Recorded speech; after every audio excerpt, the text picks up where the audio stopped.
What's going on, everybody? Welcome back to another edition of Generational Sports. We are going to try to live up to the expectations we might have created last week with the Wingo interview. I'm going to plug that throughout the episode. I'm sorry. I will shamelessly do it. One of the coolest things me and Josh have ever done. So make sure you go check that out. Apple Podcast, Spotify, YouTube, everywhere, Twitch. So make sure you go check that out. But, Josh, on this NFL free agent day, how are you doing, my good friend? I was doing really good up until I got here, man. Before we were supposed to go live about 9 minutes ago, my audio just decided it was gonna reset everything I had. But it's been good. I mean, it's been fun keeping up with all this free agency. You know, Chinese basketball is back, baby. First bet last night, they went well. So. Okay. We love to hear that. See, those are the things. The audio might be not what Josh expects it, but as long as his bets are hitting, you know what? We can appreciate those little things in life. You know what, Josh? I'm kind of unprofessional. I forgot to pull up the doc, but that's okay because I have to pay the bills, as I like to say anyway. So when it comes to that, make sure – oh, gosh, what do we got here? You know, I had Wingo on 20 years ago, Connie at age 38. You know what, Michael? You honestly might not be wrong. I might just casually say that all the time, so deal with it, Michael. But all right, so if you're into the betting world, make sure you go over to mybookie.ag, use code USN100 to double your first deposit up to $1,000. Listen, I've been looking at a lot of things on MyBookie, especially with the MLB around the corner, you know, over under on wins, Cy Young winners, MVPs. You can vote, I mean not vote, you can bet people who's going to have the most strikeouts, most home runs, everything. So if you want to bet on basically anything, including Josh's Chinese basketball, I'm sure, make sure you go over to MyBookie. USN 100 doubles your first deposit. Also, RxHemp-USN saves you 10% on your entire order. So if you're a little sore from the gym, make sure you go over to RxHemp, get some CBD cream. You'll feel brand new when you wake up in the morning. Next up, we have our Patreon. $1, you're supporting the team. $5, you get access to our Discord. Become an honorary family member of Unwrapped. You also get 10% off the store I'm about to get into. And I'm not sure if we're still doing the gift card giveaway with the $5 tier. I have to do some research on that one. And then the $10 tier, you get everything I just said, plus you're entered into a signed memorabilia giveaway. This month we are doing a David Montgomery jersey. So this is the time to win, people. This is, you know, the beginning stages of our Patreon. So if you want to be in the $10 tier, you probably have a very, very good chance to win the David Montgomery signed jersey. So make sure you go check that out. And then last but certainly not least, as I always like to say, make sure you go over to the store, teespring.stores/unwrapped, and you go check out the store, baby. We got everything you want. We got Unwrapped gear. We got gear for each individual show, so make sure you go and check that out. Gen Z, Backstop, Hard Count, Keeping It Blunt, Fights Unwrapped, Business Casual Basketball, the Hard Count, or not the Hard Count. Oh my gosh, the basketball show with Amber. Oh my God. Well, Amber also has Ladies First. Count the Bucket. There we go. So yeah, make sure everybody goes and checks that out. But we will jump into it. Josh, do you have a Who Am I? I do. I didn't know. We can do a nice little Who Am I. We skipped out on it last week because we didn't think we had too much time with Trey. Now looking back on it, I'm a little upset we did skip on it. But you know, I know we're gonna survive. All right, Josh. So I guess you're gonna give me the hints. I'll start the timer. You guys know how it goes. 1:30. See what we can do. Go ahead. Yeah, this one's not too hard. I was drafted in the second round in 2003. Second round, 2003. All right. I won Offensive Rookie of the Year in 2003, and I'm a 3-time Pro Bowler and Super Bowl champion. Ooh, a Super Bowl champ. Okay. I've played for the Cardinals, the Ravens, the 49ers, and the Lions. The Cardinals, Ravens, 49ers, and who? The Lions. You said it's easy? I don't got nothing right now. I said it's not too hard, but once I give you this next hint, I have 7 1,000 plus receiving yard seasons. Oh my God. My man's Think is about the nice with. Super Bowl receiver, and then look at the teams. What was his main team? I would say his best years were with the Cardinals, but he was also pretty good in Baltimore and San Francisco. He was solid. So. Bro, I'm choking right now. The Card. Yeah, Bro, I can't think of any Cardinals wide receiver besides my man Larry Fitz. You're gonna hate it once you. Let's see. We got anything else? What team did you win the Super Bowl with? The Baltimore Ravens. Okay. So if he was drafted in 2003, the Ravens didn't win the Super Bowl till what? Like 12? Yeah, I think it was like 2012. Steve Smith wasn't on the team. Oh, I'm already at 2 minutes. Okay, I lose. Anquan Bolden. You know what? That does ring a bell. It really does ring the bell. I should have gotten that because one of my boys always talks about him having an Anquan Bolden jersey. Skura always seems to get the Who Am I's. You know, Matt, maybe we should just have you on for the Who Am I segment because you're just better at it than me, okay? You know what? I admit it. Word to Drake. But all right, let's get into it. We'll get into the free agency frenzy, as everybody likes to call it. Listen, Josh, I know you put overall thoughts on free agency first. I'm sorry, I just don't care. I don't care because my Patriots, baby, we're making moves out here. I put this shirt on for a reason. I got the Super Bowl 53 shirt on right now. You want to know why I have it on? Because that's what the direction we're going in. And that's even with Cameron Newton. So you're saying with Cam Newton at quarterback? I'm saying even with, it's kind of going to be like a Peyton Manning that last year on the Broncos type of thing. I agree. I 100% agree with like you. Like the team is gonna take his dead corpse and drag him across the finish line type of thing. But listen, let's go over the moves. See, Christian, this is when you're coming in hating, bro. This is not a 9-7 team. Like we were a couple, Scam Newton fumbles away last season from 9-7. Chill out. And a bad play call because McDaniels changes up the play call on against the Seahawks. I think we win that game. The fumble against the Bills.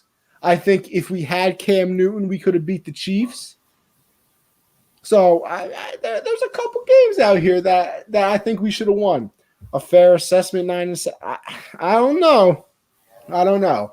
But listen, let's go over some of our moves that the Patriots have done so far. So as we mentioned, since the last show, they have re-signed Cam Newton. 1 year, I believe it's like $14 or $10 million, something in that. What is it? He's going to wind up getting 5 because the other 10 are like MVP. Yeah, it's very incentive-based. CJ, what is going on? My brother, my co-host from the – oh, gosh. Wrong pipe, co-host from the Hard Count, what's going on, and fellow Patriots fan. So they've re-signed Cam Newton. They traded back for Trent Brown. I believe he's going to play left tackle. They're probably going to slide over Isaiah Wynn to a guard position because they did end up losing Joe Thuney in free agency to the Chiefs. So those two moves to get Trent Brown back, they kind of just swapped a bunch of picks. I think it was 4, 5, and 6 or something like that, or 5, 6, 7. They just literally swapped positions with the Raiders. So that is not a bad pick at all. I remember when Anthony talked that smack against Aguilar with the Eagles. Now I'm sure he loves them. That happens to be my brother, fellow Eagle fan. So listen, Michael, we'll get into it. We'll get into Aguilar. But, so far, we'll continue breaking it down. It started off everything with the signing of Jonnu Smith. I have everything pulled up right here. The Patriots gave him 4 years. I believe it's like, what? Yeah, 4 year, $50 million, $31 million guaranteed, average annual salary of $12.5 million. Not a bad deal at all. And that was kind of just the beginning. I think the next big domino to fall was the Matthew Judon contract, which I literally had no idea that this was even going to be a thing. So I'm not mad. He signed a 4-year, $56 million deal, $32 million of that guaranteed with an average annual salary of $14 million.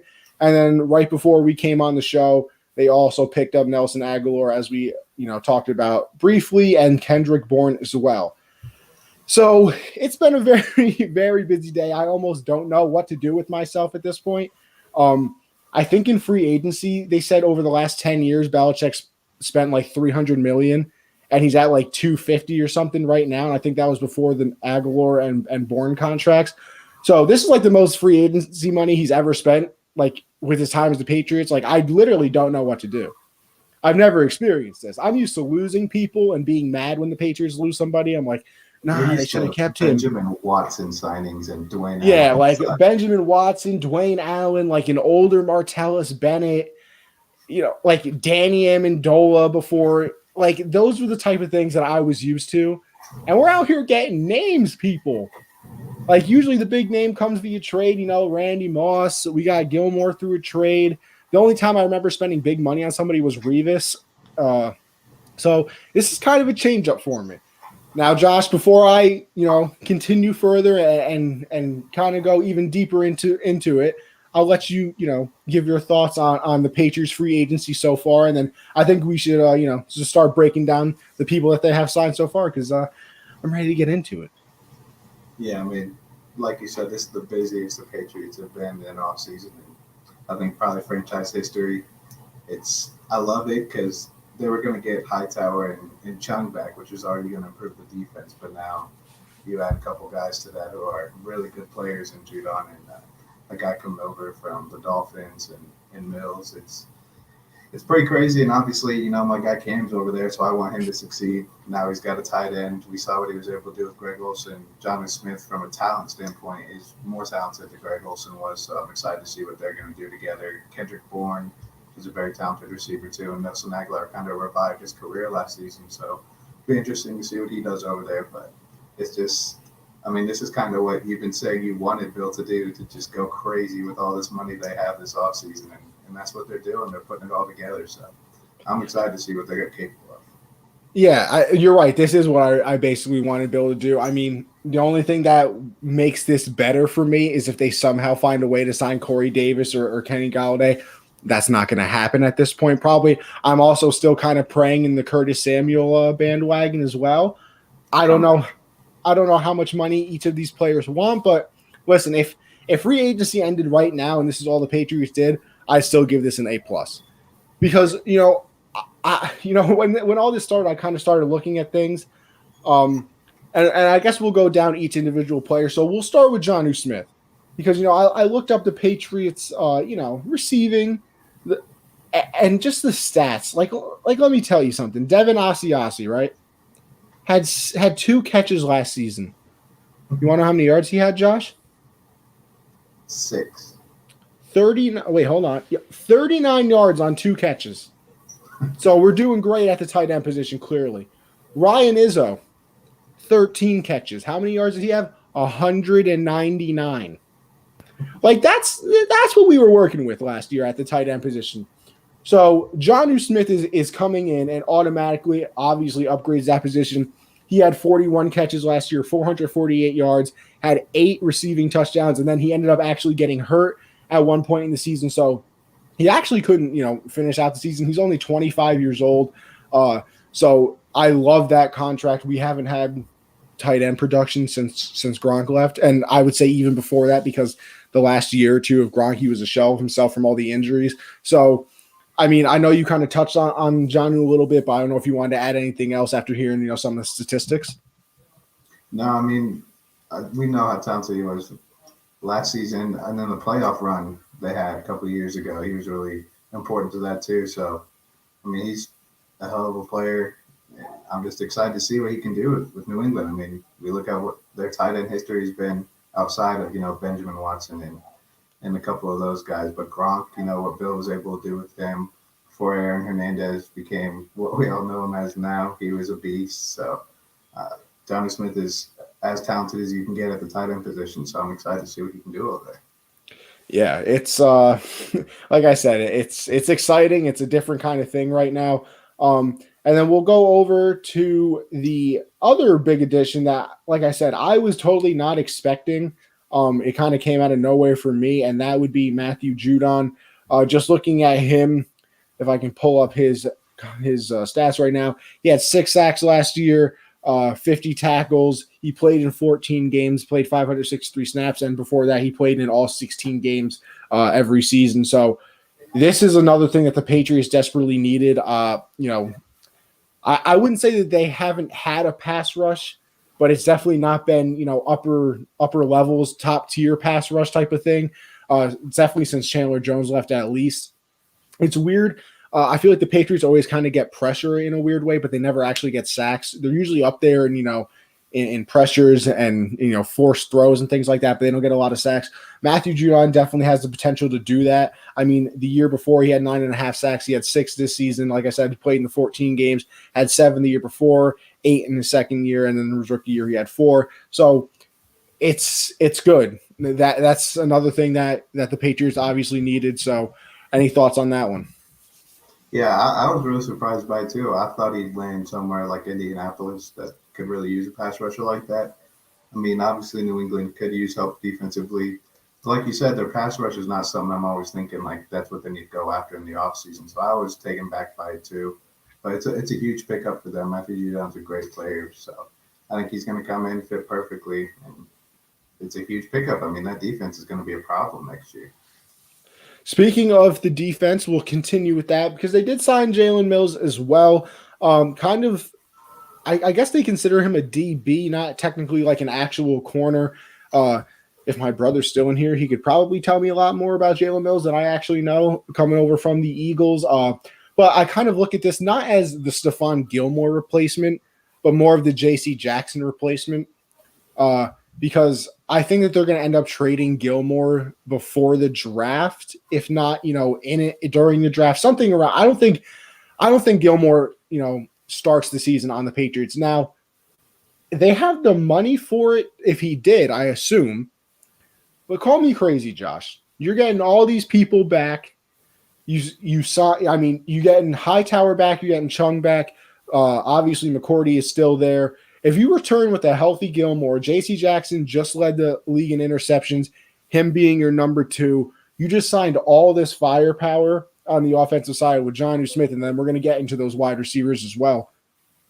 How is it crazy that the Patriots shouldn't trade Gilmore? No, it's not crazy at all now that you have someone, because Mills, like you said, they're kind of calling him more of just a DB. He can be that nickel. He can come in and just be a backup on the outside or something. I mean, Gilmore staying on that roster just makes that secondary even better because we know how good he is. What's the reason they want to trade him? Like, what is? I just think it's the money, and I don't know. I think Bill just doesn't like paying people a lot of money, so you get rid of him. It's probably going to end up saving you a little bit of money. And then J.C. Jackson isn't as expensive, so you just move him over to the number 1 spot, and then like I said, maybe Mills or Jason McCourty, if I don't know if he's a free agent, but if he's not, he slides into the number 2 role, and probably just a situation like that. Yeah, I mean, if they want to trade him, actually, I was watching the Pat McAfee show, and they brought up an interesting trade idea. They're saying Arizona's losing Patrick Peterson. What if they wanted to give up Isaiah Simmons for Stephon Gilmore? I was like, the Patriots would take that in a heartbeat. What Bill absolutely with Isaiah Simmons would be insane. But I mean, if there's a good enough deal out there for Gilmore, then I think you take it. But now with the roster they have now, I would not try hard to trade him. I'd rather keep him. You're already giving away all this money now this offseason. Paying him isn't going to change anything really with all the money you've given out already. Yeah. Like I kind of agree with what you said in the fact that like at this point, I wouldn't be actively shopping him. Like if I got the call and it was like a crazy offer or something that actually intrigues me, like, yeah, maybe because like I said, I think J.C. Jackson can kind of be your replacement. I mean, we've seen the Patriots do that when they had Revis and then they let Revis go and everybody thought they were crazy and they bring other people in like Malcolm Butler, who ends up being their number 1 corner for a few years. And then Butler leaves because Stephon Gilmore comes over. So they have done this. It's not like it's unprecedented. So it's going to be interesting moving forward. But let's get into the two things that I'm probably most excited for. And that would be the wide receivers that the Patriots have signed so far. Now, let's go back to last year. We obviously know that Julian Edelman got hurt during the season, so he had 21 catches for 315 yards. N'Keal Harry only had 33 catches for 309 yards. Damiere Byrd was our number 2 wide receiver with 47 catches and 604 yards. And then Jacoby Myers, good old Jacoby, 59 catches, 729 yards. James White was our third leading receiver. He had 49 catches for 375 yards. So to say that the Patriots wide receiver room was in a good spot is a lie. That's what that is. It's a lie. So they end up signing Nelson Aguilar. Like my brother said before, I probably wasn't the biggest, fan of him. He's kind of one of those speedsters, take the top off the defense kind of guy. But he kind of revived his career last year after, getting all the hate from the Eagles fans and leaving there. He ended up having 48 catches, 896 yards, scored 8 touchdowns. Now, he did actually have the most drops of his career last year. He had 8. So that's kind of scary. I mean, it is, but I hope that somehow the Patriots work on that. I don't know if that means he's going to have to be on a jugs machine, all day at practice. They signed him to a 2-year, $22 million contract, average annual salary of $11 million, obviously, and Aguilar will earn while carrying. Well, that's his cap hit. And then the one that came out right before we got on the show was Kendrick Bourne as well. He had 49 catches last season, 667 yards, played in 15 games, 2 receiving touchdowns, and the Patriots ended up signing him, if this would load, I'm begging you. It was like a couple years, 24 mil or something. Yeah, so something in that ballpark. When this actually loads, I'll actually be able to tell you guys 100%. But right now, it doesn't feel like. Oh, there we go. 3 years, $22.5 million, average annual salary of 7.5. So, listen, this is kind of what every Patriot fan was crying out for. This is what we needed. Obviously, the offense has been anemic for the past few years. It's been absolutely terrible to watch. They haven't had wide receivers in God knows how long now. Where was this energy when my man Brady was there? But that's a different problem. But yeah, I'm kind of having a good time right now because, like I said before, now you're sliding Jacoby Myers into potentially like your 4th receiver. And let's be honest with you, like he's a good 3 and a really good 4. Like he is not a number 1 wide receiver, which is what he was last year, unless he somehow pops off and becomes even better. Marquise Lee is returning as well because he opted out of the season. So see where he fits in, see where Bird fits in. Like I said, so now the Patriots actually have a wide receiving core that you can look at and be happy about. Obviously, you still have James White back there. You have Sony Michel. So it's coming together. This is finally coming together. So I'm very excited. Josh, what do you think about, the signing of Nelson Aguilar and Kendrick Bourne as well?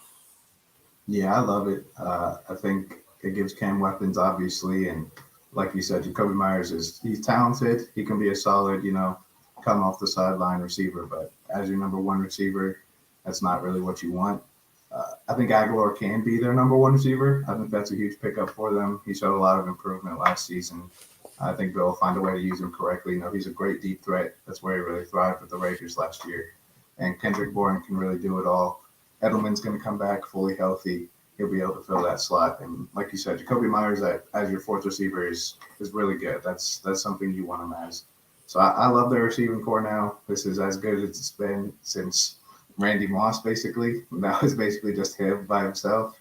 So it's nice to see them actually getting their quarterback some weapons.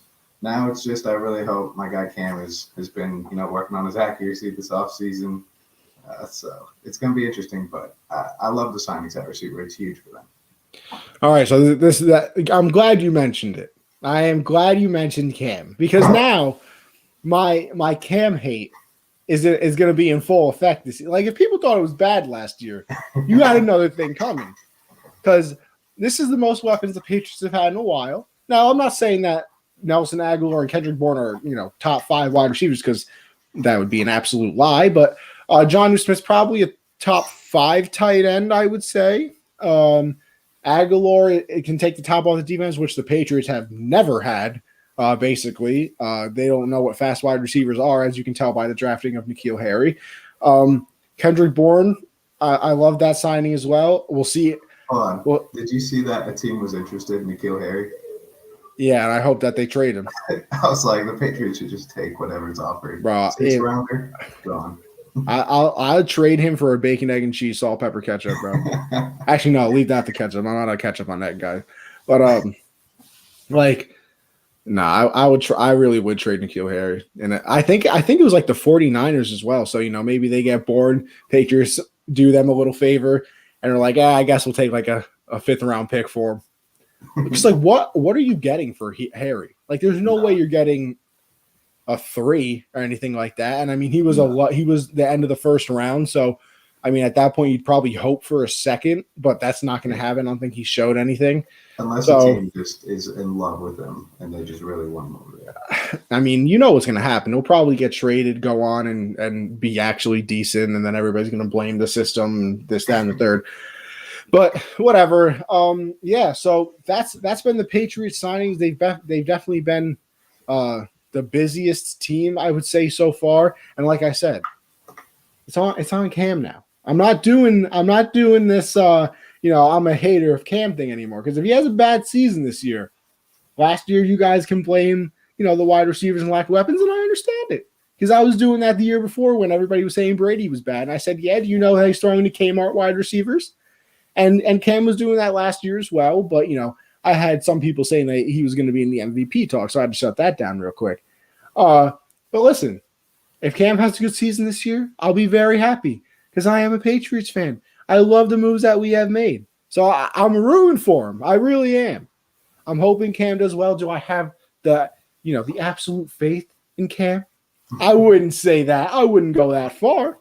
But, I'm definitely hoping my boy Cam does some nice things. But all right, we'll move it off from the pages unless you got anything else to add, Josh. Yeah, I'm also going to be very, very – I'm not going to give Cam too many breaks this year. Last year I was able to, due to the opt-outs and that offense and, COVID and everything that happened last year. But, Cam, you got your contract, you got the incentives, you got the team now. It's time. Like, do what everyone wanted you to do last year. I'm not going to give him too many breaks this year. I'll probably hate on him with you a couple times. So. Listen, Josh, don't get me. I got high expectations. Don't get me too excited, bro. You said you're gonna hate on Cam Newton. I don't even believe that. I'm not gonna hate on him, crap on him, but I'm gonna be like, dude, come on, you're better than this. But I don't think that's gonna happen. I think he's gonna have a great season. I'm not gonna go MVP talk. I'm just gonna say I think he's gonna have an overall solid season. He's not gonna have to put up 35 points a game with this defense. He's gonna need to put up, a couple scores. Just keep the ball in their hands. I think that's all he really needs to do this season. So I think he'll be able to do that. All right. We'll move it on from there. We'll go over to overall free agency. I'm going to pull it up right now because I had it, but I switched it over to the Patriot version because, I might have gotten a little excited. It's quite possible that I did. But all right, we got the free agent tracker right now. We'll start off with one that went away from the Patriots. Joe Thuney went over to the Kansas City Chiefs, got a 5-year, $80 million deal. So he definitely secured the bag, I'll say. He already has that ring from the Patriots, so good on him. What do you think about that move? Yeah, I think it helps. I think they really need help at the tackle position, but obviously it can't hurt upgrading the interior of your O-line. And who knows how they're going to shuffle around those guys. Maybe Joe Thuney does wind up playing some tackle at some point if they need him to, because they cut both Schwartz and Fisher, so they're empty at tackle position right now. I love the signing, though. Obviously, you saw what happened to Mahomes in the Super Bowl without protection. They go out and help them. They restructured their contracts, so that they were able to go get them. I like the signing. I think it's going to help them a lot this season.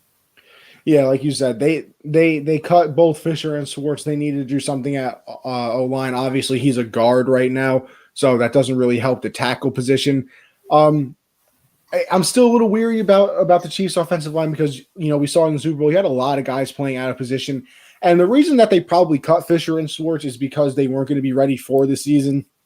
I believe it was Fisher who had the Achilles surgery, I believe in January. So for him to be ready for the season would be quite the stretch. Schwartz also had an injury that he got operated on. I don't know exactly what it was, as Josh is corralling the dog, doing a great job. But so like I said, it doesn't help, the tackle position. And if you don't really have tackles, you're still kind of struggling. Obviously, we saw it in the Super Bowl, like we've said, but it's not a bad signing. Like you said, you're shoring up the middle. If you can keep the middle pretty good, that means you can probably run the ball better as well. Maybe they try to start getting the play action game running a little bit more because they want to get away from just throwing the ball because they saw what happened in the Super Bowl. So I like the signing. Definitely a lot of money. I'll say that. I saw originally that there was some chat and hope that he was going to come back to the Patriots. And the minute I saw that, I said, well, okay, well, now I understand why he didn't come back to the Patriots. But good for Joe Thuney. Man was an absolute tank for the Patriots. It seemed like he never missed any games or snaps, so good on him. And then we will move it on over to Shaquille Barrett, actually, who is somebody that a lot of people were a little, iffy about if he was going to end up coming back to the Bucs because, they signed a lot of people. Like, good on them for signing everybody that they did because I can't believe that it actually happened. Like, they got Barrett back. They franchised Godwin. They signed who's the other linebacker? Levante David. Yes, they signed Levante David. They got Gronk back on a 1-year, $10 million deal. I'm sure that's incentive laced as well. There's no way that that's actually $10 million. But the Bucs are another team that's doing great in free agency. Like, the Patriots are going to take the headlines because we don't see this ever happen.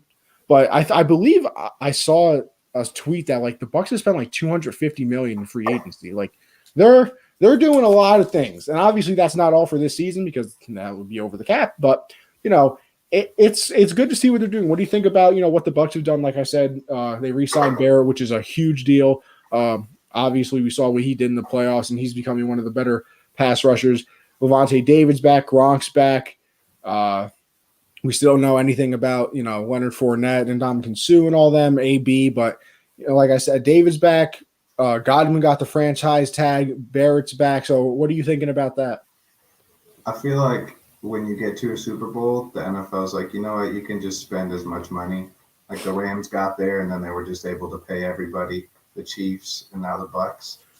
Somehow they get it done. It's what they needed to do. We knew that coming into this offseason, they needed to figure out who they want to keep and who they want to let go. And franchise tagging Godwin, I think, was huge for them. Mike Evans is really good, but he's younger, and he just seems to keep getting better each season. So I think that was huge for them. Shaq Barrett, we obviously know how good he can be. Why are you crying, dog? Chill out. We know how good he can be, and Levante David has been the captain of that defense since basically he was drafted. So it's everything they needed to do, and now it's just about repeating. That's what their goal is. You got Brady, you're going to be able to have a shot. So they did what they had to do. I'm impressed, honestly, that they were able to keep all these people. It's really impressive from a front office standpoint. No, it is really impressive because that's, like you said, that's always the thing with Super Bowl teams. I mean, I know you said that they get to spend an ungodly amount of money, but it's weird. You always see the Super Bowl teams and like the next season they lose everybody. I saw it with the Patriots all those years, like the minute you win a Super Bowl, next thing you know, like this receiver's gone, this D end is gone. You get a couple coaches getting head coaching positions. So the fact that they have literally everybody back, basically, like, let's be real. AB is not needed. He was more of like a, wow, I can't believe they have AB. Like that was the last Infinity Stone, pretty much. That's what everybody was saying. Do they really need Leonard Fournette back? I wouldn't say so. I mean, they have Rojo. They have the kid that they drafted from Vanderbilt this past season. Obviously, they have draft picks as well, so they can, shore up any positions that they're not, too sure of. They have the tackle position with Tristan Wirfs. I mean, the fact that they were able to bring everybody back and their coaches from a front office point of view and from a team's, outlook in general, you have to also give the Bucs an A+ for this offseason. Like they don't even have to like go out and sign like different players like the Patriots need to do. The fact that they were just able to keep their Super Bowl roster and bring it back that's incredibly impressive. Yeah, it's crazy because I mean, like when I said like teams just somehow spend it because like we've just seen that recently. But even my Panthers, we lost a few guys after the Super Bowl. Look what the Broncos, look what happened to them after they got to the Super Bowl. You know, you put all your chips in to get there, and then if you don't win it all, it's everyone's leaving because you don't have the money for that. But it's really impressive, and I think they've picked the right players to re-sign for sure. Yes, sir. And then, speaking of those Rams, actually, we have Leonard Floyd, who signed a 4-year, $64 million contract. It is good for the Rams, another outside linebacker. They get to keep him on the squad, make sure he doesn't go anywhere. Definitely not bad for them. You got any major thoughts on that one? Yeah, I'm confused how they have the money for it. I really am. I'm telling you, Josh, we got to start doing an investigation, bro. Because it's not like getting rid of Goff's contract. You're swapping it for Stafford's, and he's getting paid a lot too. I mean, you got all those contracts. How can you give Leonard Floyd $64 million? And I don't think he's worth $64 million. I don't think he produces enough to get that kind of contract. But I mean, I guess they just have the money to spend, so they're just giving it out like that. Well, let's look up Leonard Floyd, stats real quick because, maybe not. This past season, he had 10.5 sacks. Not bad. Played in all 16 games. Up until this season, I would have agreed with you, though. His rookie year, he had 7, then 5, 4, and then 3. So he was definitely trending down, and then this season had a really good year. So, I mean, hey, I guess if you got the money and you like the player, you kind of just keep him around. So not a bad day for Leonard Floyd. Like you said, I have no idea how the Rams keep signing players, though. Like, it does not make sense to me. Because I guarantee you as well, they're probably during the season at the trade deadline going to make some weird trade and somehow get, an expensive player, and everybody's just going to be like, oh, yeah, it makes sense. It doesn't make sense, okay? I don't care what you tell me about the cap space. Next up, we have center Corey Linsley. He goes from Green Bay to the Chargers.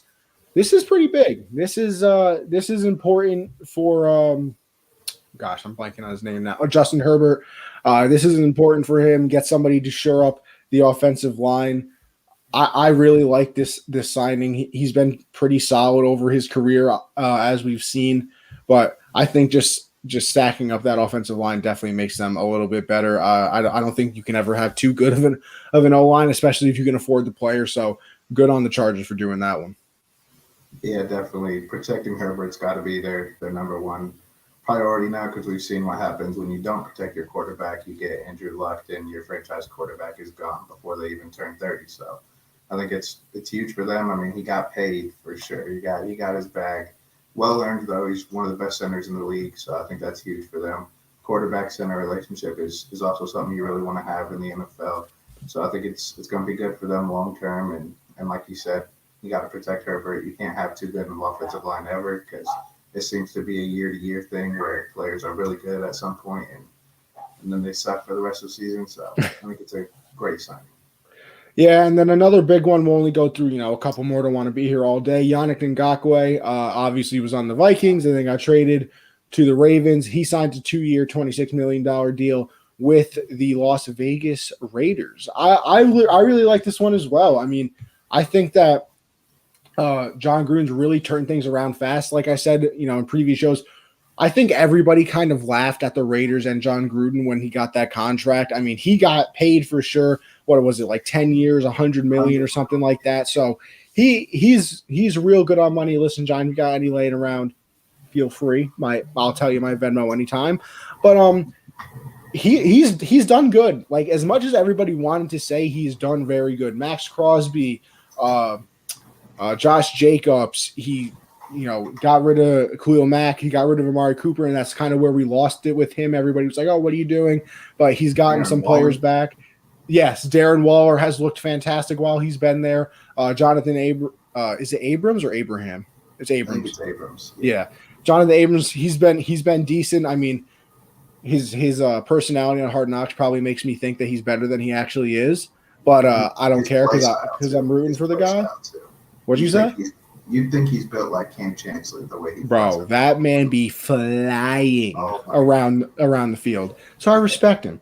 But what do you think about Ngakoue to the Raiders? Like I said, I'm really liking this one. Yeah, I really like it too. I think that defense with Max Crosby's and having Ngakoue opposite of him is going to be huge. That secondary has now had a year to play together, so they're really young and they're going to have a better year. I love the move. Like you said, we all kind of have been laughing at John Gruden since he got there, all the weird moves he's made. But it's looking good. I think they'll wind up trading Mariota too and getting a good return for him after that game he had. So I think they're going to be in a good spot next year. It's just they're in a very tough division, so I don't see them being like an elite team next year. But they're making the right moves and moves that are really helping them long term. Yeah, for sure. And another one I kind of just want to go over, another two actually, is Carlos Hyde actually goes from Seattle to Jacksonville. And I mean, I think the name resonates more than the production, but this one's kind of interesting to me only because, like, you had a really good running back last year. Yeah. Hold on. We're getting Corey Davis news right now. Ooh, Oh, Corey Davis, 3 years, $37.5 million, $27 million guaranteed. Do you want to guess the team? I'm gonna guess just because they've been kind of busy today too. Houston. No, he's going to the New York Jets. The Jets. Okay. Corey Davis to the Jets. Okay. I was kind of praying for him to the Pats. That's low key why I stopped to make sure. But hey, listen, the Jets have no wide receiver talent whatsoever, as we've seen. They're almost as bad as the Patriots, probably worse, honestly, if that's even possible. But hey, depending on what they do, they're either helping out Sam Darnold or helping out whatever quarterback is next up. So good on the Jets. Corey Davis, 3 years, $37.5 million. Like I said, he gets $27 million guaranteed. Good on him for securing the bag. But we can back to Carlos Hyde real quick. Like, James Robinson was an animal last year. An absolute, like, why are you signing him? Don't you think you should be signing, like, wide receivers or something like that to help out, other places? Because there's also, some talk of DJ Chark going over to the Ravens, actually. And that would be in exchange for Orlando Brown and I guess some picks or something of that nature. I wouldn't even do that if I was the Ravens, first of all. Like, I know Brown doesn't want to be there anymore. He wants out. I mean, I know he doesn't want to be there, but I swear I got to try to work that one out because he is talented. Oh, yeah. And I mean, DJ Chark's not like a mover. Like, don't get me wrong, he is talented, but is he top, 10, 15? No, probably not. So I don't know. I think you're trading away a very good guard for, decent talent. But what do you think of Carlos Hyde? I mean, like I said, I don't really understand this one. Yeah, it's a little weird. I could understand wanting to have depth at running back, but Robinson, he was very durable last year. He basically carried that offense. So I don't understand going after a running back backup before addressing a lot of other positions of need. Like, that offensive line could use a little bit of work. Their secondary could use a little bit of work. Well, basically the rest of the roster could use a little bit of work besides the running back and quarterback position. So I don't know. I get having depth. Carlos Hyde is, if you're going to have a backup running back, Carlos Hyde isn't a bad option, but it's just like that's your first move. Like, that's really what you want to start off with. I don't know. Yeah, and then the last one I want to go over real quick is also we're going to stay in Jacksonville, actually, because they kind of did listen to us a little bit. They signed Philip Dorsett. He comes over from Seattle. He's only 28 years old, another speedster. So if they don't end up trading Chark and they have him, and there's another wide receiver on that team that's pretty decent as well. I can't think of his name. Yeah, it's gonna. I'm gonna look it up, but I'll look it up as I'm talking. But I like that one. You obviously, like we said, their running back position is kind of taken care of right now with Robinson. You obviously know that they're probably going to go. Well, not probably. They are going to go with Trevor Lawrence in the draft. So now you're getting Trevor Lawrence some help. James Robinson, you have him. If you keep Chark, you have Philip Dorsett, and obviously this other wide receiver that we obviously cannot think of as I'm looking up right now. I know Chenault's not the receiver you're thinking of, but he's also really good, and he's got a lot of potential. He was solid last year. Kind of Keenan Cole or D.D. Westbrook? Both. I had Keenan Cole on my fantasy team last year. He's really good too. D.D. Westbrook he's young. He's got a lot of potential too. They have good receivers. Like, there's Chenault Jr. I've never heard of him, but he's a kind of a do-it-all guy. He does a lot of different things. Line up in the backfield, slot, outside. He does a lot. But I don't think the receiving. I don't think the skill position is their biggest issue. That's definitely not it. They have talent on the outside. They have James Robinson. I don't think that's what they need to be addressing. Yeah, I mean, and we're talking about it in the football chat right now of Antonio Brown still being out there. If I'm the Jags, would it really kill you? I mean, if you're like Antonio Brown has talent left, we've seen it. I mean, because how much are they paying Dorsett and believe it or not, his contract details are not available right now. I was going to read them off, but they don't have them posted right now, so I can't actually tell you that. I feel like if they were going to go after a receiver, you want to go after one of the top guys, like Kenny Galladay or AB or even someone like Juju, someone that's produced. I just don't. I don't know. If they overpaid him, then it's like not a smart move because they already have weapons on the outside. But if it's a cheap deal, Philip Dorsett's really nice as like a 2 or a 3. So I think he's a 3. I think he's a take the top off the defense type of guy. But like I said, not bad. There's still some big names out there. Obviously, Kenny Galladay's still out there. Juju's still out there. We still have Curtis Samuel out there. Will Fuller's still out there. So I mean, there are definitely some dominoes left to fall. Hopefully they fall during this show so we can talk about it. But we'll move on from there. We'll go over to the Texans, actually. They've been making moves trying to keep Watson. They traded for his former teammate, Shaq Lawson. I still don't think that this does anything. I don't think Deshaun's staying. But, I mean, do you think anything has changed recently? I feel like there's no way he's traded before the season starts. I think the Houston Texans are going to hold out as long as humanly possible to try to keep him because why wouldn't you? I mean, it's Deshaun Watson. I like to see what the Texans are doing. Like, this is kind of what I wanted to see. Like, what are you going to do to make him stay? You've already given him every reason to leave. So now you got to find out what you're going to do to make him stay. And the fact that they went out and got his college teammate, it's like that was just so obviously for Deshaun because, I mean, Shaq Lawson, he's young, lots of potential, but it's not like that's a franchise-changing move.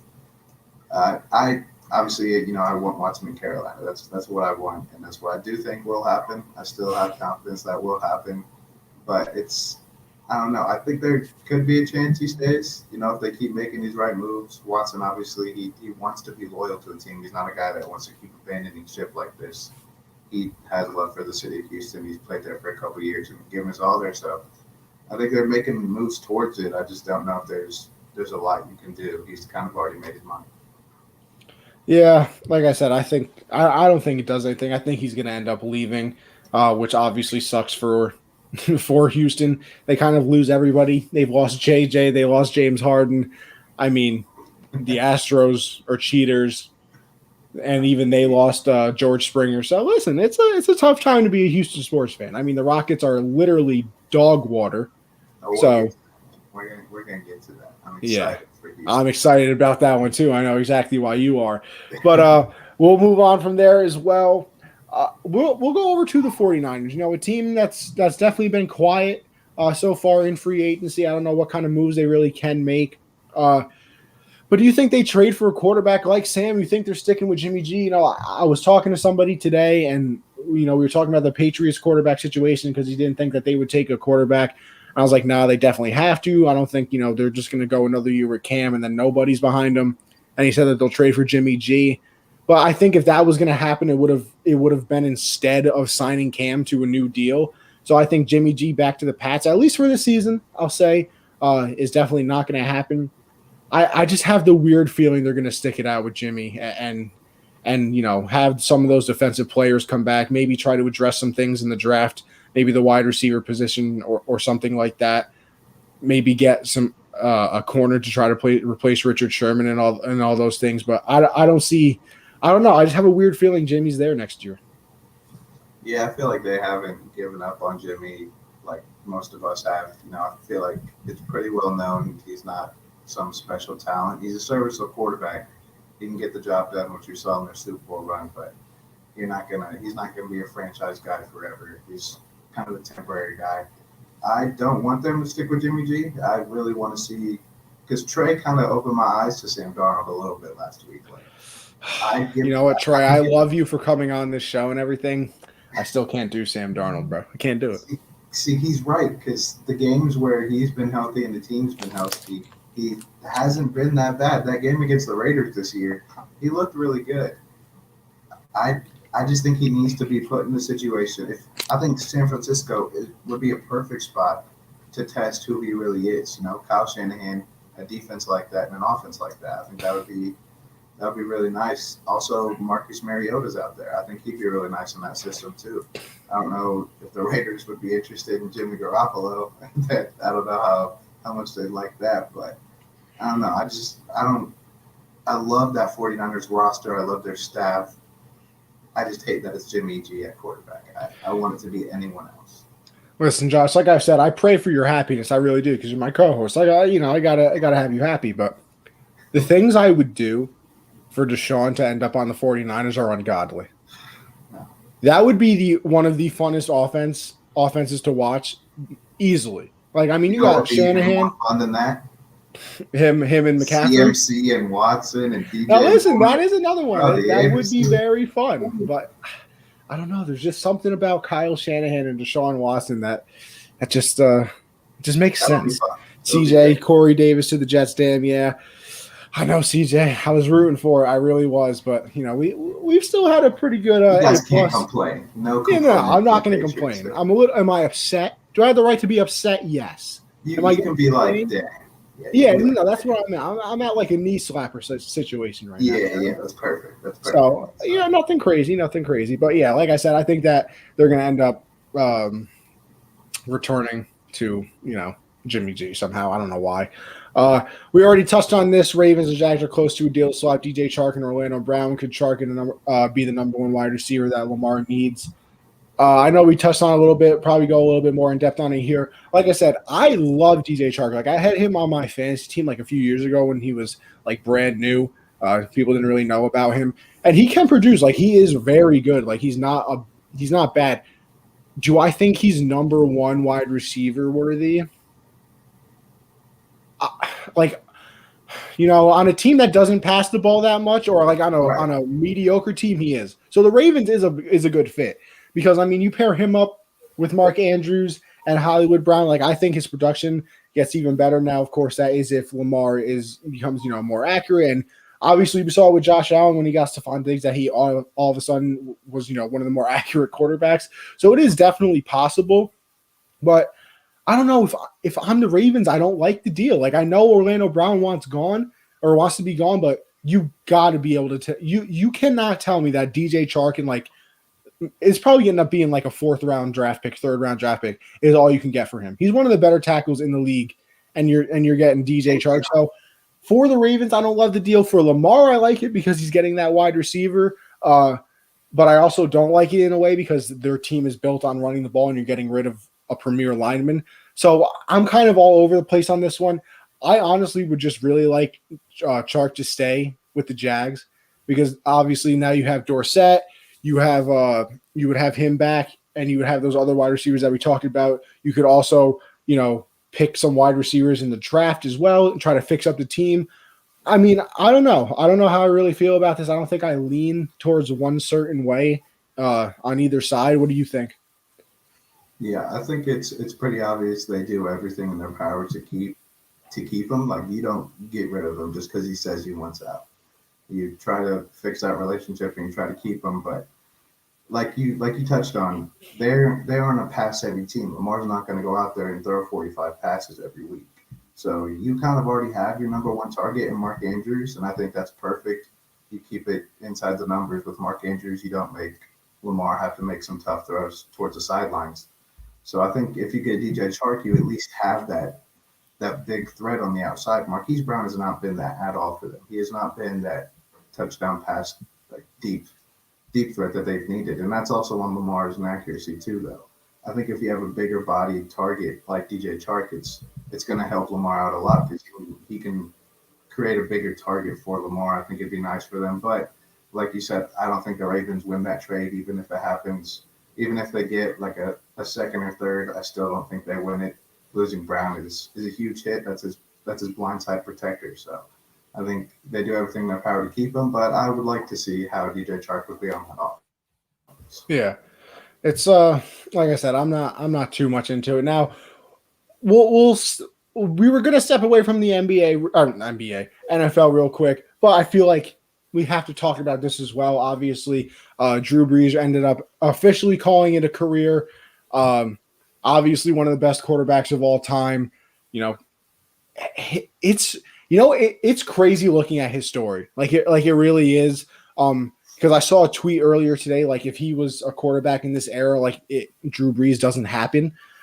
Because I believe through his first 3 seasons, I think he had like more interceptions and touchdowns, and he was just bad. He had the shoulder injury. The Dolphins fail him on a physical. He's basically told he's not going to play again. The Saints end up needing a quarterback. Katrina hits. He comes in there and is basically, rebuilding the city through football. So, I mean, he leads the NFL in like every statistical category. I think there's like 11 seasons of over 5,000 yards, and I think he has 5 of them. So he had an absolutely wonderful career. I think the comparing thing is stupid right now because I think you should celebrate his career. So if we want to do a whole nother segment on comparing him in the later week, we can absolutely do that. But, just for now, shout out Drew Brees. He had his little controversy this year, which, I mean, I don't really think was a huge controversy. If anything, I don't think he, really meant anything he said. I mean, I hope I don't get attacked for that either, though. But yeah, I'm gonna end up getting canceled, bro. Damn, I should have known better. I'm Gen Z, bro. What am I doing? But yeah, he, seemed like a great guy. I think we kind of saw it coming with that moment he had walking out of the tunnel and then coming back on the field with his kids, throwing around with Brady. So it's a nice moment, a great career. So yeah, it's a shame. I think everybody from the 2001 to 2003 draft classes have retired now. So it's crazy. We're kind of getting to the end of all those eras of people that we saw, growing up.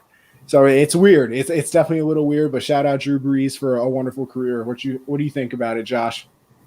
Yeah, I've seen a lot of Drew Brees, being in the same division as a Panther. So he's tore up my team a lot over the years. So I know how talented he is. I mean, one of the best leaders the NFL has ever seen.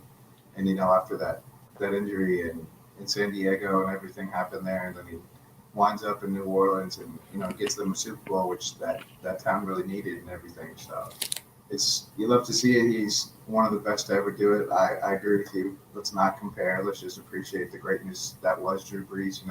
All those records he has, the amazing stats he's had. Hell of a career, man. I mean, hate to see it go because, I mean, these are the players we grew up watching. Thomas Davis, Drew Brees, Phillip Rivers. These are all dudes we grew up watching. So it sucks to see him go, but definitely – it really sucks to see him go out. Yeah, he had 5 interceptions or something? Yeah, that's why I really wanted to come back for one more year. I was like, man, you got to go out with a better game than that. But still, amazing career. We're not going to remember him for that game. We're going to remember him for the Super Bowl run.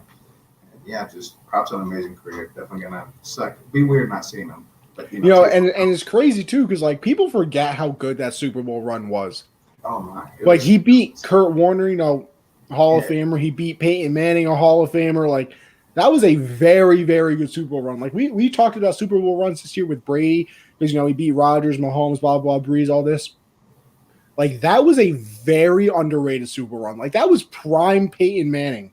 Yeah. And they beat them in the Super Bowl. That's nothing to, look away from. So, shout out Drew Brees, one of the best of all time. I was going to say something, but I'm not doing the comparing thing. I refuse to do it right now. So, Drew Brees, wonderful. Like you said, it's going to be super weird seeing somebody else play quarterback for the Saints. I'm not vibing with it right now. It's going to take a little bit to get used to, but shout out Drew Brees. All right, we'll move on.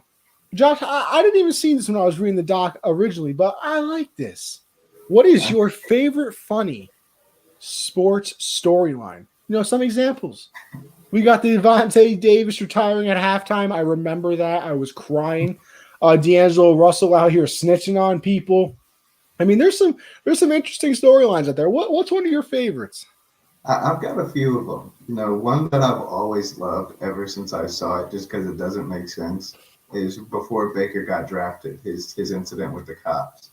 I don't know if you remember that, but he's sitting, he's talking to the cops, and he just turns away, and he doesn't run, like he jogs, like he thought he was gonna get away, and he starts jogging, and the way they tackled that man, because there's like concrete, like probably like waist high, and they tackle him into it, and his body like folds over it. I'm just like, dude, what happened there? And then how Cowherd was like using like backwards hat kind of guy.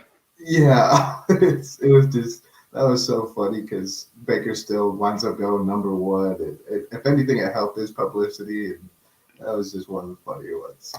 And I got a few, man. Robert Kraft, he getting his little massage, man. Hey. That's one of the funniest because it's like what do you expect from a Patriots owner? Like that's just one of the funnier ones too because all the memes that came with that too, man, that was the best.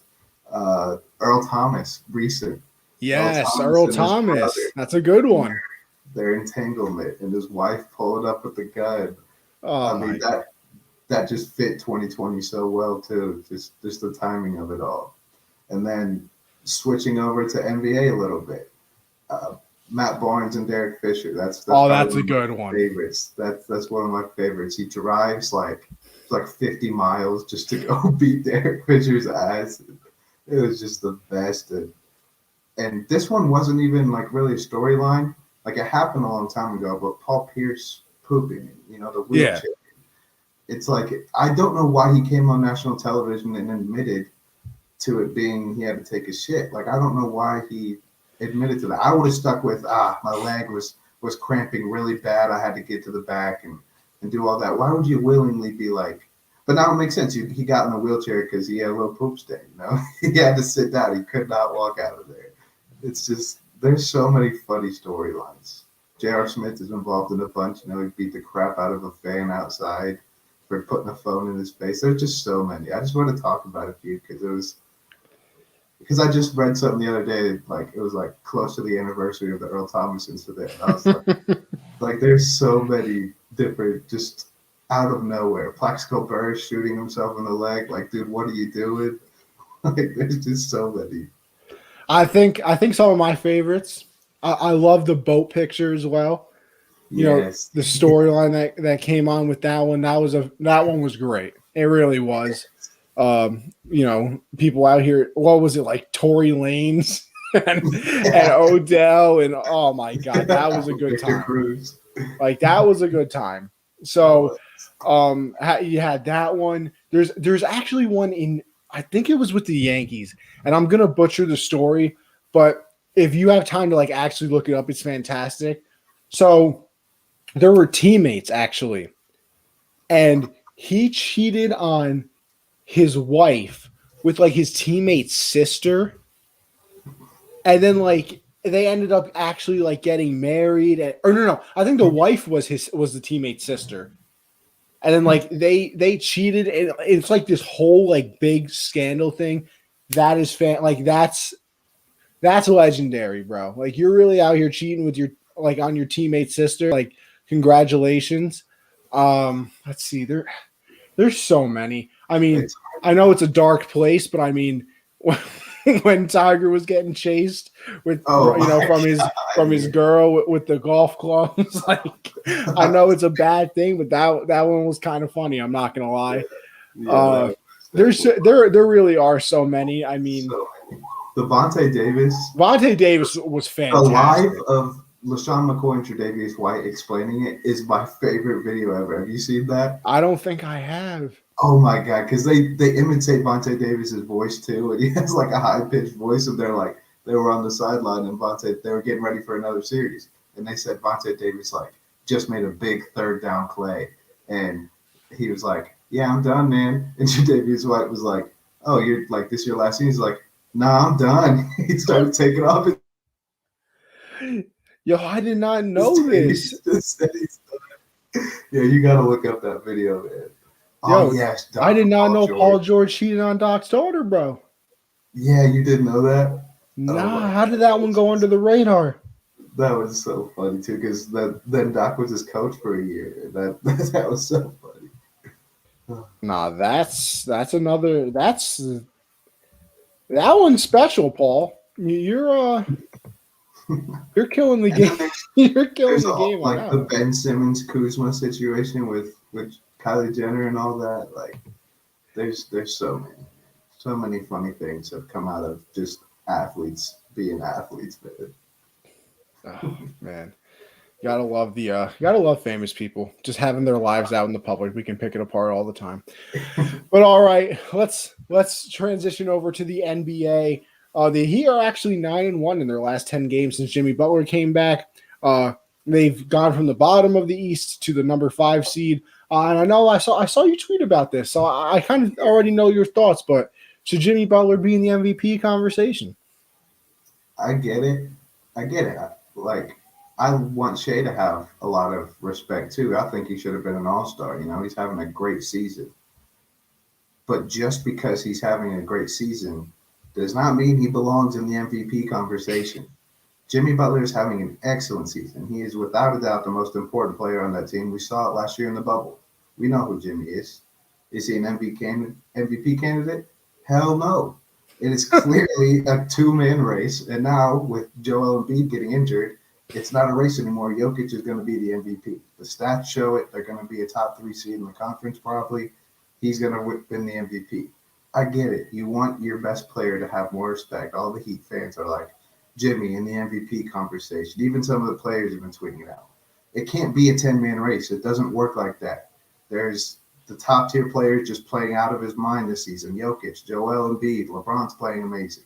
You can't just throw the best player on every team in the MVP conversation. You got to be at least a top 3 seed. The Heat are not that. And you got to be putting up amazing numbers. Jimmy's not doing that. I'm tired of hearing people say this. Man. I'm kind of surprised that you were going to say that you didn't say LeBron as well. I thought you were going to say a 2-man race between Embiid and LeBron. I was a little shocked right there. It's a big man year. The big mans, they deserve it this year. They're showing out. I hate that Joel got injured. I don't know if you saw the injury. Yeah, when he with his knee, Yeah, I cringed a little bit. Oh my, because it was Joel's award. Like he was the MVP this year. The Sixers' best record in the East. He was running away with it. But he's going to be out for a little bit.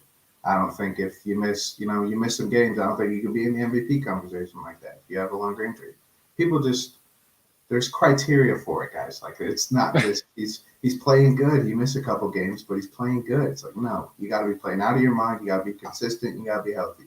That's Jokic this year. And that's what I agree with you. I feel like people like mess up the MVP term. Mm-hmm. Well, first of all, it's not really MVP because if it wasn't most valuable player, like I think we've all agreed that Jordan would have won it all those years, and LeBron would have just took and would have won it all these years. So, first of all, it's not most valuable player; it's the player who has the best season. But I think that's where people mess up. Like you said, all because you're having a good year does not mean you're the MVP. Like you can be very good and not be in the MVP conversation. Like, is Lillard in the MVP conversation? No.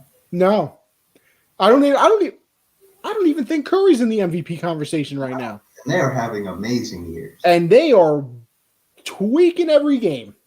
Like every time I see either one of them play, I feel like it's 30 points on like 5 3-pointers, and they're just doing some crazy things. You can be very good and not be an MVP. Like Bradley Beal's averaging 32 points. Has Kyrie ever been in the MVP conversation? No. Like we gotta and this is the thing too. I feel like it happens when somebody comes back from injury because we forget how good they are for like that quick second when they're out, and then they come back and we're like, oh my gosh, they are so good. We should totally just give them the MVP. Like, did I kind of fall victim to that by saying KD was going to win the MVP this year? It's possible, but I also think that was realistic. Yeah, because before KD missed his time, he could have won the MVP. Like that man was balling out. Jimmy Butler didn't even make the All-Star team. Like that's how much time he's missed this year. If he's been playing all year and was putting up these numbers in the Heat, were playing like they were in the bubble, then yeah, I'd understand it. But he's barely played. Like he's probably missed more games than he's played this year, if I had to guess. And they haven't been that good this year. They're not even the top 3 seed. You just can't. You can't throw everyone in the MVP conversation. stupid. Yeah, I don't know. It's like I said, I think people will start having like it's funny too. It's always like that 10, 12 game run that people go on, and then that's when they're like, oh, they have to be the MVP conversation now. Like, no. It's exactly like right now. Like they're 9-1. And so now they're like, oh, Yeah. MVP Butler. Like listen, what? I think the Nets have won like 4 games in a row. They've been crazy recently. I haven't heard one person say Kyrie or Harden should be in the MVP conversation. And Harden, like, if anyone deserves to be in it outside of Jokic and Embiid, it's James Harden. And he's not in it because he swapped teams this year. He can't be in it either. It's like people don't understand it. And the man wore a fat suit, so you really can't give it to him. Oh, but anyway, we'll move it on from there. This is an interesting question because I struggle with this one. And, from the beginning of reading it to even now, I'm not sure of my answer. Would you rather for the next 15 years take Ja Morant or LaMelo Ball? Now, let me give you a quick comparison, Josh, because you obviously know it. Maybe for our NBA fans or NFL fans, I feel like Ja Morant, and correct me if I'm wrong, is kind of like Josh Allen. Like, what, like he had like a good year. Now he's even better. And like, what he's going to be. Like, that he's very good. And then LaMelo Ball is like, it, in a way, to me, is kind of like Justin Herbert. Like, we saw that amazing rookie year Herbert had, and we think that he has potential to be incredible, but like, it's potential still. Like, adjustments can be made, and this, that, and third. I mean, it's easy. It's hard to make adjustments in the NBA because if you're just good at basketball, you're good. Obviously, in the NFL, in the NFL, there's a bunch of moving parts, but that's what it kind of is in NFL terms for me. I struggle with this, and Dustin obviously is not going through it like I am. He says LaMelo, and it's not a hard decision for me. I really love what Ja brings to the table. I think LaMelo is obviously very good as well. He's definitely, I think he's probably the better shooter, you would say, right? Yeah, I would take LaMelo. So I don't know. It's hard for me, Josh. What do you think? I feel like you're going to end up going with LaMelo, so I think I'll just go with Ja. Yeah, I'm going with LaMelo for the reason I think he's already as good as Ja. And they're both super young. Ja is only in, this is his second season. Second season. So, I mean, he's still super young too, He's got a lot of ways to go too, but he's not as good of a scorer as LaMelo is. He's not as crafty in the paint. I don't even think he's as good as a playmaker as LaMelo is. I think. See, Corey, I say Ja. Dustin, I get why too. Dustin and Josh are saying LaMelo. I was kind of up in the air for it, but I take Ja. I don't know. I think there's something special about Ja. Like, I think he can backpack a team. And I know that LaMelo's kind of doing that right now, but we even saw it last year. Like, Ja had the Grizzlies in a place that they should not have been, like, at all. Right. Yeah. Ja carried that team. They have a lot of good young guys over there. They have a solid squad, but in this season they're battling injury, so you can't put that on Ja. It's the potential for LaMelo. He has played 40 games, but look at what he's done in these 40 games. He's leading basically every rookie statistical category. He's doing everything too. He's playing great defense. Well, not great defense. He's playing solid defense. He's not nearly as good of a defender as Ja. I'll give that to Ja. I think it's LaMelo's playmaking and just his decision making is, yeah, definitely. That's yeah. Ja is a crazy athlete. Yeah, Ja. I mean, you see the dunks he tries to do. I mean, he does some crazy stuff. I just think going with this is LaMelo's peak. All right, Corey. Now you're just not making sense, dude. You think this is his peak? That just doesn't make sense. I'm going with LaMelo. I love his size. I love his playmaking and decision making. I think he's a better scorer. I think he is a big reason the Hornets are in the position that they are now. Obviously, Gordon Hayward is a huge part too, and Terry Rozier, but I'm taking LaMelo. I don't think there's a wrong answer though. I think if you take Ja, it makes total sense too. Yeah, like I said, it's a lot closer for me, and I kind of leave it up to you guys more because I've stated this before. Basketball is definitely my third leading sport right now. But it is close for me still. What more can he do? He's no Luka. Well, you're comparing LaMelo to a guy that like averages like 30, 10, and 10. That's not really fair. LaMelo's his rookie year. What do you think LaMelo, career average is looking like?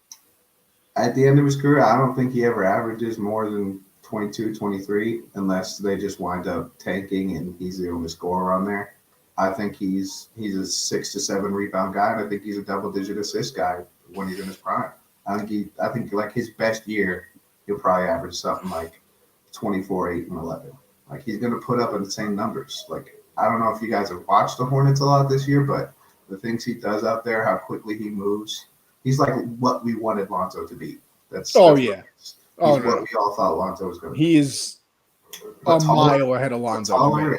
Taller and a better shooter and better shot. I think Lonzo's one of the more disappointing draft picks of the recent future. But he had a nice game against the Clippers the other day. Went 5 for 8 from 3. Speaking of nice games against people, this man Anthony Edwards. Oh, he's this draft class, man. This draft class. First of all, I think he dropped 34 last night or something like that, maybe the night before, and he bodied somebody. I don't remember who it is. Robert Covington. Covington, please don't show up to the arena tomorrow or whenever you play next. That man got bodied. I mean, Meg Thee Stallion would be very proud of you, bro. I'm just telling you right now, LaMelo scoring mid-20s, almost double-digit assists and a decent rebounder. Great ceiling. He's going to do it all. He's going to be Lonzo needs to learn how to play D. The thing is, he can. He can be a great defender. He just doesn't. I don't get it. This is true, too. I hate their dad, but he did say that LaMelo was the best one. LeVar, man. I love LeVar. LeVar is the most annoying person I've ever seen in my life. That little stretch where he was on every talk show in America for sports. I hated that, but like Ball in the Family, like that Facebook show, I love that. I love how confident he is, bro. Like he legit thinks he could beat Michael Jordan one-on-one, and you could not tell him any different. It's just funny. No, see, that's the thing, though. I don't even think he believes it. I think he's just trying to be a troll, and that annoys me. I think he really thinks he can. Like that man's confidence is godly. Like he thinks he's God. Like he. Well, you know what? Some people would say thinking isn't for everybody. So LeVar might not be the. Definitely should not be the main talks person for the Ball family. All right, we'll move it on there. It's something that me and you can definitely be excited about.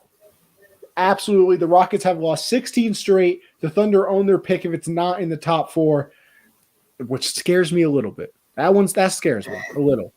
Hey.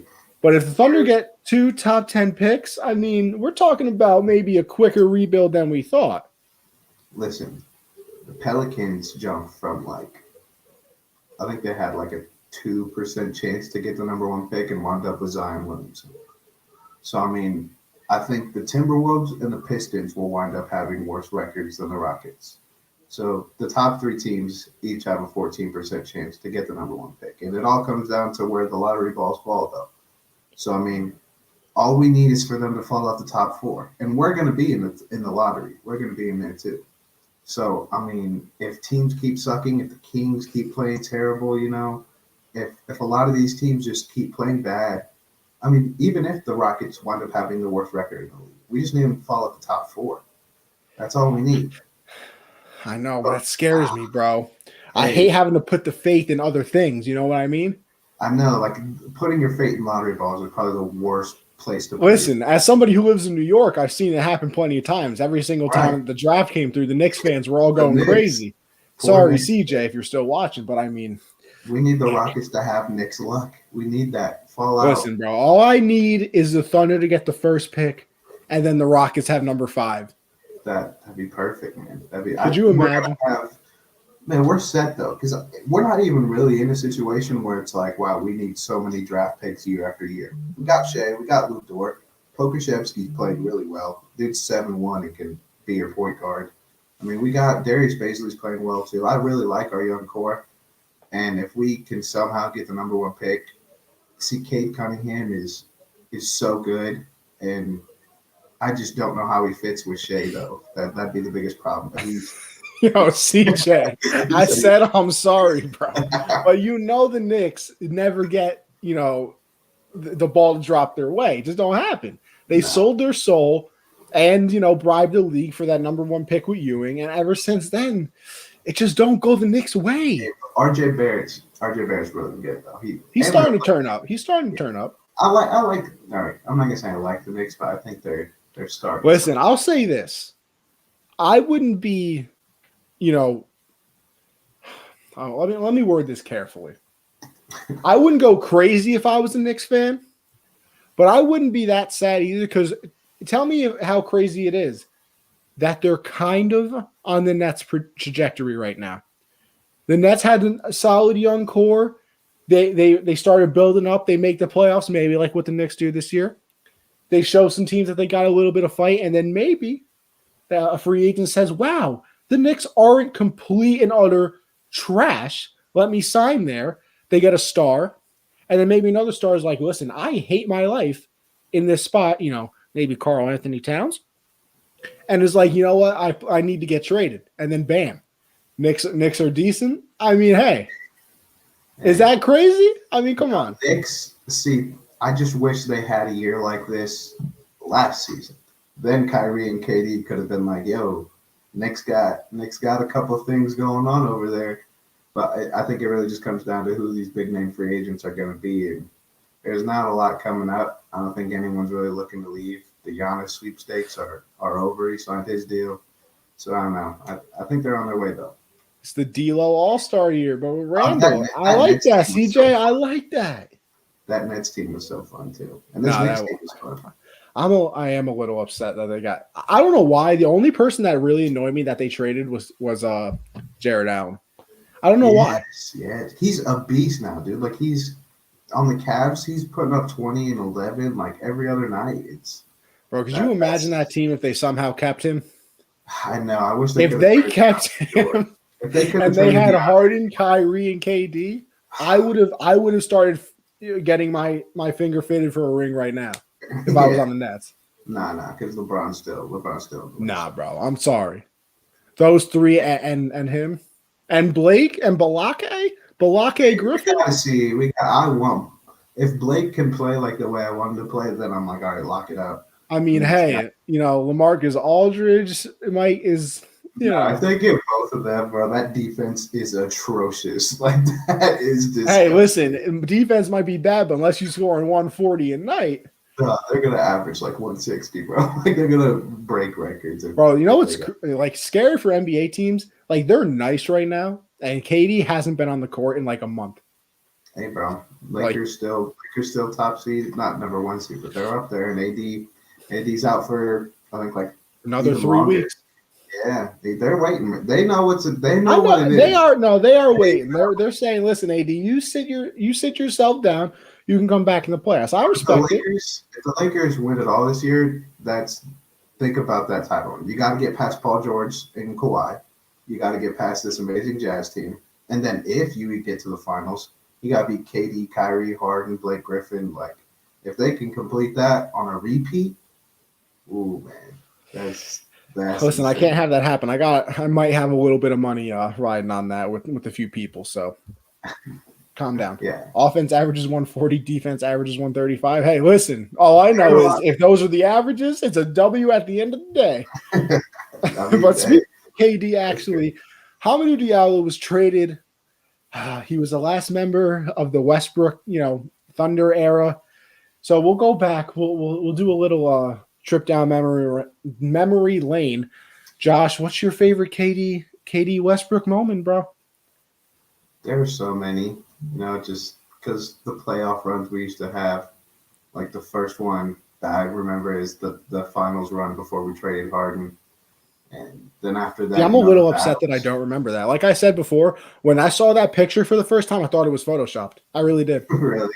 No, man. I didn't think Harden was gonna be Harden, and I didn't think Westbrook was gonna be Westbrook, like MVP Westbrook. I thought, young core, KD's gonna carry the squad. He's got two good guys with him. And we trade Harden, and he becomes what he was. But the battles with the Memphis Grizzlies, man. KD's 4-point play when we needed a 4-point play. Bro, the corner three. Yes, the That is corner my three. that I was gonna stop you because that is my favorite moment of Thunder Yes. history. I don't know I mean, why. I think it's because I think that was like the first playoff series that I like actually remember, and I just yeah, remember seeing that play and being like, that doesn't make sense. yeah. I mean, KD's MVP year, he was just unguardable. You could not stop him. You couldn't touch him. And then the playoffs, it was the same. And just all the moments. Russ pulling up from basically half court against the Magic, hits a game tying shot. There's just so many, man, and I miss it. It's just think about Stop, what Josh! Don't do this. we came out with nothing, bro. Nothing. With nothing. Listen, bro, you have no idea. Like, all right, ESPN. In all seriousness, if you ever get this clip somehow, I would. Oh my gosh, the Titans just signed Bud Dupree. Ooh, Okay, I like that. yeah, I yeah. like that. That's not bad. I don't know if Clowney's still on the team, but hey, if he is, That's what I was just trying to think. I don't. He barely played last year anyway, yeah, but I'm not. hey, Hey, you know what? that's a Good nice job, little team. Titans. I like that one. Yeah. But like I said, ESPN. If you ever see this clip, in all seriousness, I have always wanted to direct a 30 for 30. Like, you don't even have to give me that much money. Like, I'll literally drive places. Like, you don't even got to pay like plane tickets or nothing. Like, I don't even care, bro. Let me do a 30 for 30 on that Thunder team. I gotta do one on that. I have to do one on the Killer Bees, never winning a Super Bowl. I want to do one on the 98 Yankees. How first of all, how do we not have one on the 98 Yankees, bro? Like they won 100 and like 20 something games, including the playoffs, and swept a team in the World Series. It's the greatest team of all time, and we don't have a 30 for 30 on it. Come on, what are we doing? I want a 30 for 30 on that one. I need a 30 for 30 on the Patriots dynasty. Like, Yeah, please. 17. I mean, jeez, Woo! bro. I'm begging you, ESPN. Let me do a 30 for 30. I swear it would get views. I got you. Give They me a have nice not little taken intern. a I'll even chance. give me a nice little internship. I feel like they've made some really good 30 for 30s, but they Bro, have not. There's so many that aren't made that need to be 30 made. for I'll say this. You can hate on ESPN however much you want, people don't like it because they get political or I don't 30 for 30s are so well produced and well done. You have Fat a Boys versus very hard time the finding Fat something Five. that's done better than that. And that coming from a film student, like you look at 30 for 30s, at least I do, and you're like genuinely amazed at how good some of them are. Oh yeah, dude. That's why I used to watch like in junior high and everything. That's what Yeah, I'd be bro. watching. My God, and the football life too from NFL Network. I Those never man, really got into those, and I don't know why. Like I've never like sat down and watched the them, Sean but I Taylor one is amazing. They got so many good ones. like I mean they got some good 30 for 30s out here, bro. Like Oh yeah. you ever seen the Four Falls of Buffalo? Yes, dude. I didn't even know they lost four straight until I The watched it. Four Falls of Buffalo, they have Survive and Advance about that team with Valvano. Um, they had the Bad Boys 30 for 30 was That's the unbelievable. Fab Five too. The Fab Five one. 85 Bears one was fantastic as well. So many good ones. Um, the one about the University of Miami was fantastic. Catching Hell, Yeah. which is about Steve Bartman and that whole situation with trying to catch the foul ball in the Cubs game and then everybody blaming him. Bartman is still in hiding, like to this day. I would. You gotta be. You have to be. Chicago Cubs fans, brother, insane. So I mean, yes, the Jordan was technically a 30 for The 30 as last well. dance, yeah. The record for baseball is I think it's one. I think it's actually 119. Or no, I think it is like 126 or something because I looked it up on uh on Backstop Banter because technically the most wins in an MLB season is the Mariners, but they lost in the first round of the playoffs to the Yankees in 01. But they technically have the most they pulled the Warriors. Like they had the best record of all time, but they didn't win. So everybody remembers the Yankee team because they did the Bulls, where they have the second best record and they actually won a title. So it's one of those situations. But yeah, there's some great 30 for 30s, bro. And then the Celtic and Lakers series. Oh Yeah. gosh. Let me do a 30 for 30 ESPN. I'm begging you. Somebody send this clip to When's the last time they even like No, they just did make a few. They made one on the steroid era in baseball. The one about Lance Armstrong was really good as well. That was really good. I feel like they did another one. I can't remember though. I don't know, but they did one about Ric Flair as well. They have some like there's 30 for 30s are fantastic, like they really really are. But all right, we'll move it on from there. I'll do some quick MLB talk, like I said. Uh, Listen, the season starts April 1st. We're so close. The odds for winning, World Series in each division have come out. So like I said, if you want to bet, make sure you go over to my bookie. But I'm super excited. Like this, really, I say it all the time, but this is kind of like this is going to be a fun season because you don't really know what's going to happen. I think the AL is kind of decided in a way, so that might not be as exciting. I mean, it is for me because I'm a Yankee fan, and we're supposed to come out on top. But I mean, the NL East is going to be kind of like the NFC West with the Mets, the Braves. You also have the Phillies, who I don't think are going to be that bad. I think they only had them at like 80 wins, which to me is a little disrespectful. The Marlins made the playoffs last year, so that division is going to be incredibly fun to watch. The Dodgers are obviously the powerhouse because they, got Bauer. They still got Mookie and Cody Bellinger and everybody, so they're going to be fun to watch. The Padres. I mean, like this is the thing that I love, and I think why everybody loves Fernando Tatis so much. Like this dude is scoring on infield flies, basically. Like there was a ball popped up like a couple feet behind the shortstop, like the shortstop position, and he scored on that. Like that is what makes baseball exciting because a lot of players aren't going to do that because let's be real here, you shouldn't. Like that's not something that you would run on. But it's been so fun watching, the spring training right now. They're miking up players. I mean, it's probably not going to continue in the regular season because the MLB is stupid, but they've mic'd up players. I mean, there's been emotion being shown. So I cannot wait for this season. Dustin, I'm not going to lie to you. I would pay a lot of money to that too. The Yankees death row lineup in, I think it was 1927. I mean, Babe Ruth, Lou Gehrig on the same team. So I would pay an ungodly amount of money to see that live. So it's going to be a fun MLB season. I literally cannot wait. I haven't been this excited for a baseball season in a long time. I think last year kind of drained me a little bit because it was kind of more of a sprint than a marathon. And I think baseball is a sport where you really do need a marathon instead because you get on one little stretch of being good, then, you can make the playoffs like the Marlins did instead over like a long 162 where I probably don't think that they actually do. But I'm very excited. But we will end it there. We'll go to one of our favorite segments and stop the cap. Josh, what do you got? I'm just kind of gonna use it as like it's gonna be used later down the line, but I'm already gonna tell you to stop. It's not Cam's fault. Okay, chill out. He didn't have the best of a game, but chill out. It's not his fault the defense gave up 42 with all that money spent over there. So just chill out, all right? Don't get ahead of yourself. I know you already want to talk shit to him so much, but you're that kid at the camp, man. You're that kid at the camp. And I'm not the kid at the camp because I wouldn't do that at his camp. But if he came on our show, then I would say everything I felt because I don't back down, bro. I ain't scared of no Cam Newton and his feather having hat wearing self. How bad do you think that kid at the camp feels though? He probably no. I don't think he feels bad. I think he feels stupid because I guarantee you when he was doing that, he was like, "Yo, I'm about to go viral right now. All my friends are gonna think I'm cool." And like, it was the complete opposite, where everybody was like, "You look like a dumbass," which very much makes me happy because I hate clout chasing people. Literally one of my pet peeves. So I'm so happy everybody bitched him out. Yeah, I'm just telling you, stop the cap, man. Let Cam let him breathe. Listen, Dustin. Before I stop the cap on Josh. This is the dumbest thing I've ever seen.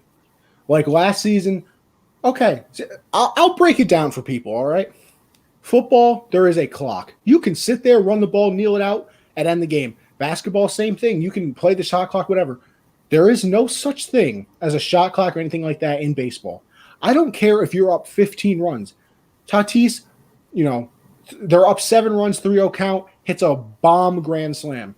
Throws the bat out, celebration, everything like that. Thank you for doing that, Tatis. I love it. Please continue to bring that energy.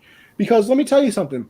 What if the next inning your pitcher comes out and he's absolutely terrible, gives up 8 runs and you lose the game, and then everybody can look back on it and be like, oh well, Tatis wasn't swinging on 3-0. Why not? I don't care. 3-0 is a hitter's count. Everybody knows that. Especially because the bases were loaded, you knew he was going to throw a fastball down the middle because it's a get me over pitch. And Tatis said, "No, thank you. I'm going to absolutely demolish this." And hey, I'm a big fan. In fact, I hope it happens again. I legitimately do, because that's the energy that we need in baseball. But all right, back to Stop the Cap. You know what? I don't really think I got too much. I guess in a way we can go back to the LaMelo and Ja thing, just because we're not too sure what LaMelo's going to be. We already know, that Ja is very, very good, and obviously one can improve and become better. But we can pump the brakes a little bit, just a little bit. We got Rookie of the Year Ja Morant. I mean, LaMelo's probably going to win Rookie of the Year as well, but let's give it some time to tenderize, as some people say, some marinate. Well, let it marinate. So nothing crazy, but we'll calm down a little bit. But that'll wrap it up. We got to thank the sponsors one more time, of course. So if you're into the betting world, make sure you go over to mybookie, use code USN100 to double your first deposit up to $1,000. Go place your money on the Yankees to win the World Series, because they probably will.